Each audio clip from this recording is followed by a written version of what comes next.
Isang magandang araw mga kaprobinsya. Halina at samahan nyo kami. Magtatanim kami ng mais. Sa part na ito ay kailangan muna namin umakyat doon sa pinakataas. Dahil doon kami mag-uumpisa papunta sa baba.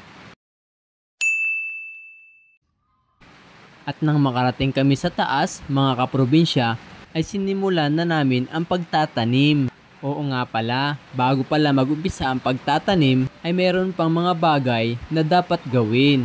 Ito yung mga pamahiin na nakasanayan noong una pa na kailangan daw ay maglagay ng uling, pati ng itlog at saka ilang butil ng asin. Sapagkat kapag ginawa mo daw ito ay talaga naman daw magiging sagana ang iyong mga pananim. Dito nga pala mga kaprobinsya sa aming lugar, kung gusto mong tumulong sa pagtatanim ay pwedeng pwede. Dahil sa pagtutulungan ay madaling matapos ang naumpisahan.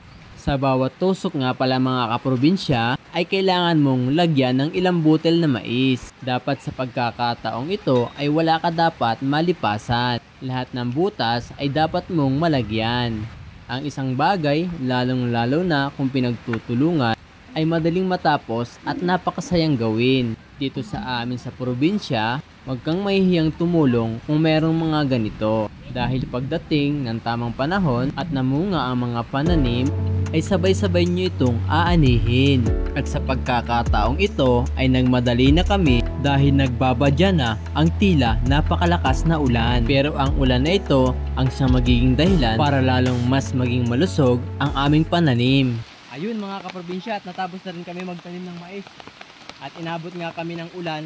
Ito, basa kami. Pero okay na okay lang yan kasi kapag ka umulan mga kaprobinsya, mas maganda ang magiging tubo ng mais na itinanim namin dito sa bundok.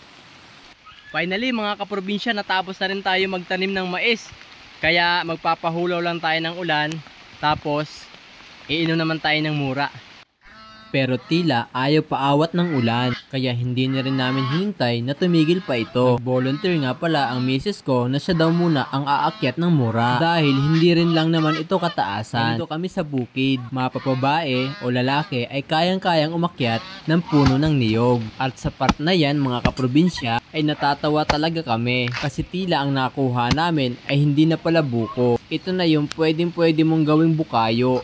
Pero okay lang, kasi kahit matigas ito ay napakatamis naman ng sabaw nito. Ayun, at tila nauna pa talaga ako doon sa kumuha at patuloy na lumakas yung ulan. Dahil sa tila nagbabadyang masamang panahon. At mga kaprobinsya, babalikan ko yung niyog na inipon ko nung nakaraang vlog natin. Saan yun? Diba tinanong ko kayo, ano ba yung gagawin nyo doon sa niyog na yun kung merong nakatimbon? So tingnan natin kung nandun pa rin. Ilang araw mula ngayon, nang iniwan ko doon yung niyog na nakita nyo sa aking nakaraang vlog.